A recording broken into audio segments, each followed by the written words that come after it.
That's good enough. Nice little short intro. Hello, everyone. My name is Zach, and welcome to Zack Wing Music. Welcome to my channel. And this is the 7th or 8th or 9th or something like that episode of Jazz for the Rest of Us, where we're taking jazz concepts and applying them to non-jazzy styles of music. So today is where things get really interesting. So we did a lot of chord harmony, chord progression-y stuff, and then we did 2 videos on rhythm.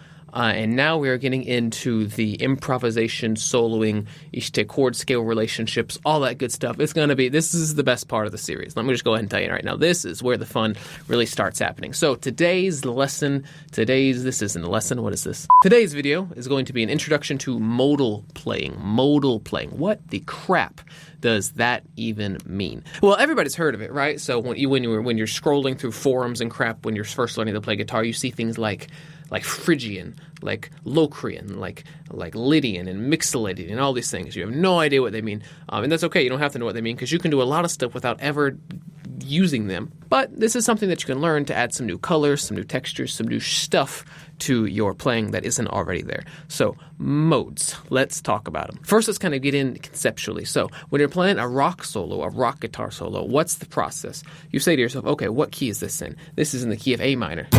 So that means I'm going to use the A minor scale and I'm going to shred all over this, right?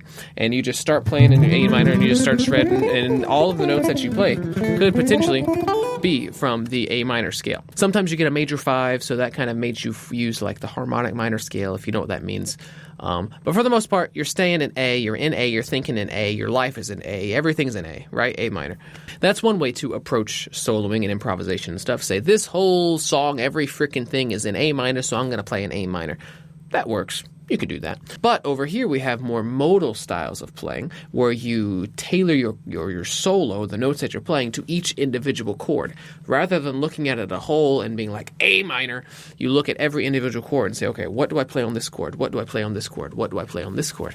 And when you do that, you can get some really interesting stuff. And I do it all the time now. I used to not really do it at all. Now I do it all the time. Like I said, there's a couple different ways you can think about this, a couple different ways you could get into the technical aspects of it.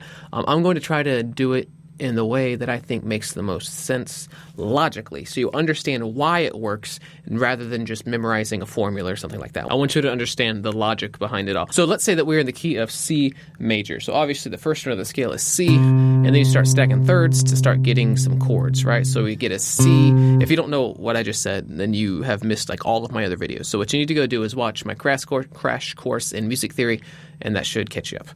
But it's really long, so beware. So if you start on C and you start stacking thirds, you get a C, you get an E, you get a G. That's a C major.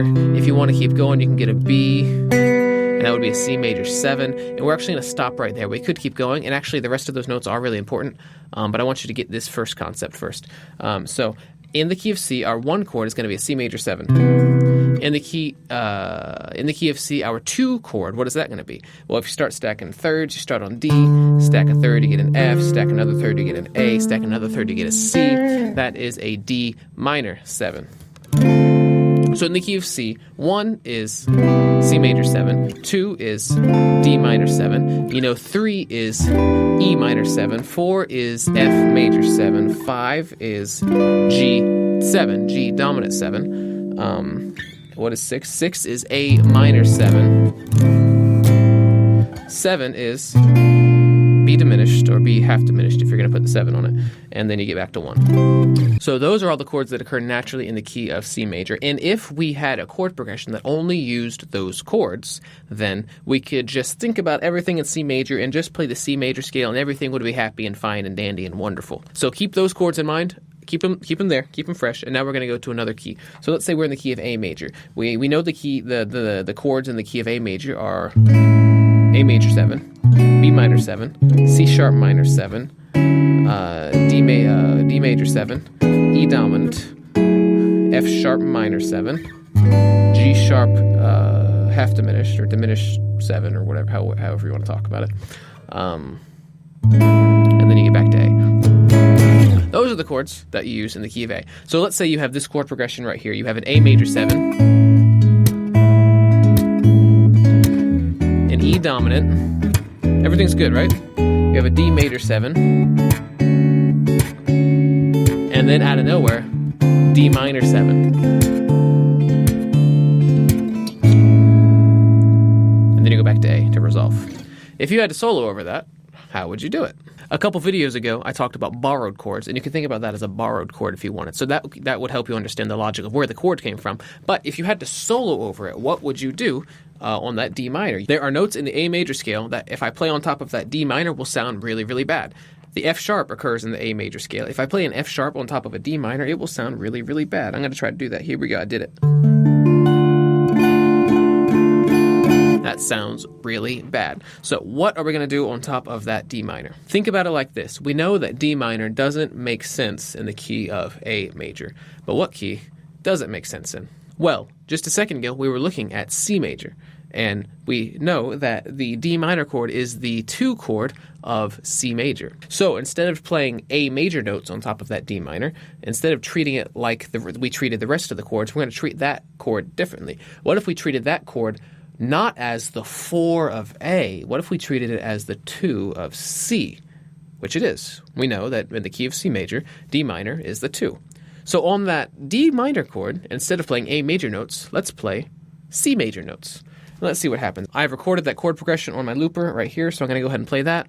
Here's your A major chord. I'm going to solo in A major. I'm still in A major. A major. Now I'm going to go into C major right here.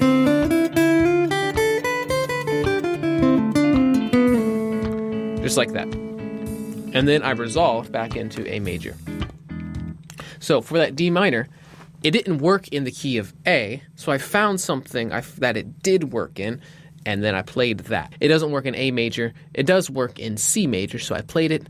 I played C major on top of it, and it all worked out swimmingly. And you might be asking yourself, why did we use C? Because the D minor occurs in a bunch of different scales. So it's the 2 of C major, but it's also the 3 of B flat major.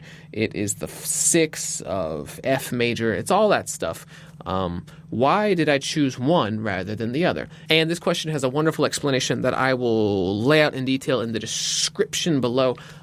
For brevity's sake, and for the people that don't really give a crap and they just want something practical, when you see a minor chord kind of just come out of nowhere, usually, most of the time, you're going to treat it as the 2 of something. You're going to treat it as the 2 minor of something else. On very rare occasions, you're not going to do that. Most of the time, when a minor chord just kind of pops out of nowhere, you're going to treat it like the 2 of something. And that is the logic behind this kind of playing, and I wanted to explain it that way so you could kind of understand the logic behind it. But now I'm going to explain it a little bit more like a textbook. And what we are doing when we take a minor chord and treat it like the 2 of something else, what we're doing is we're playing in Dorian. We're doing Dorian stuff from Dorian modalities. Dorian, your word there that you're looking for is Dorian. That's stuff based on the 2, right? So if I take the notes of the C major scale and I play them starting on D and ending on D, the same notes of the C major scale, but I just start on the 2nd degree of the scale and end on the 2nd degree of the scale, we call that D Dorian. And those are the notes that you would use to play on top of a D minor chord that just kind of pops out of nowhere. I never, at any point in my life, think about it like that. I never think, now I'm going to play in D Dorian, now I'm going to play in F Locrian. I never think about it like that. I always think about the chord as being the 2 of something else, the 4 of something else. So when that D minor comes up in my head, I'm thinking about C major. I'm thinking about playing in C major, or maybe A minor, because those are the same notes. But if you're going to kind of study this kind of stuff in a more, like a school setting or a more academic setting, you should probably know that this is called D Dorian, taking the notes of a C major scale, but starting on the D and ending on the D. So now you know that when a D minor chord just kind of pops up out of nowhere, you know that you can play D Dorian on top of that. And if you don't want to go memorize a bunch of different scales as the Dorian mode and the Lydian mode and all that stuff, you could just think about it as being the notes of C major.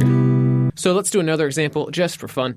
Let's say that we're in the key of D major. So I've recorded a chord progression right here and it sounds like this. There's a D major,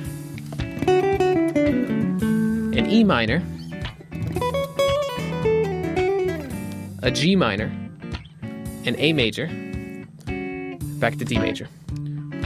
So everything in that chord progression made perfect harmonic sense except for one chord. Which one was the oddball? Which one was kind of the weird one? The G minor. Other than that, everything makes sense. So we have this D major, that's clearly the 1. That's clearly the tonal center. And then we have this E minor, that's clearly the 2. Yeah, that also makes perfect sense. Then we have the G minor, that doesn't make any freaking sense at all. Then we go to the A, that's clearly the 5, and then we go back to 1. Everything makes sense except for this G minor, because we know in the key of D major, your 4 is going to be major, not minor. So what can we do on top of this G minor? Well, since, like I said, it's a minor, we're going to treat it like a 2 of something. So we're going to treat it like the 2 of F, obviously. In the key of F major, G minor is the naturally occurring 2, the naturally occurring 2 minor. So when the chord progression gets around to this G minor, we're going to play F major notes on top of it, and it should sound pretty freaking awesome. And if you want to get a little technical, you could say you're playing G Dorian, you're in the Dorian mode or something like that. And that, which would be the same notes as F major, just starting on G and ending on G, rather than starting on F and ending on F. So let's do that. So here we are in D major, D major. Here's some F major, back to D major. That wasn't exactly the most exciting guitar solo ever, but you get the idea. I'm going to do it again. We're in D major.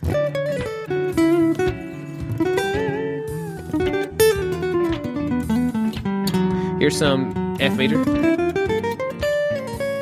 D major.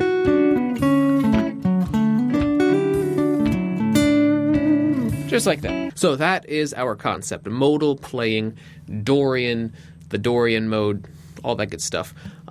We're going to talk about what you can do on dominant chords that just kind of come out of nowhere, on major chords that just kind of come out of nowhere. We're going to talk about those too, but we'll talk about those in another video. But for the meantime, let me just remind you that if you like the video, you should like the video and subscribe to me on YouTube and all that good stuff. Share me on Facebook and then go on Instagram and follow me on Instagram and all that stuff. Make me famous. If you have any questions, ask me your questions, send me your questions. Questions are great. I love questions. I will answer all of your questions as long as they don't get 1,000. I can't do 1,000, but I'll do a lot. So I'm going to do some jamming on this chord progression that we were just working on. Stay tuned for my next couple videos on the Lydian mode and the Mixolydian mode and whatever the crap else I can come up with. All right, let's go.